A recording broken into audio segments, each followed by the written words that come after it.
Ribuan warga dari berbagai pelosok kecamatan yang ada di Kabupaten Pidie datang menyaksikan Pawai Budaya Pedir Raya Festival 2014 yang diselenggarakan di pusat kota Sigli.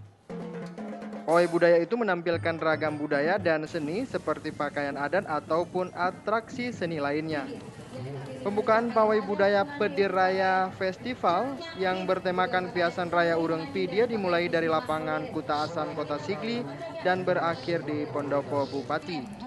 Peserta pawai budaya dari seluruh kecamatan di Kabupaten Krepuk Muling ini tampil penuh semangat. Mereka seperti berlomba menampilkan budaya dan seni yang ada di kecamatan mereka masing-masing. Selain peserta dari kecamatan, pawai budaya juga diikuti seluruh SKPK dan pelajar. Pembukaan Pedir Raya Festival 2014 yang diselenggarakan di lapangan Kenire resmi dibuka oleh Wali Nanggro Malik Mahmud Al-Haitar dengan memukul rapai yang diikuti oleh Bupati Pidie Sarjani Abdullah. Dari Kabupaten Pidie, Ilham melaporkan untuk Aceh Video.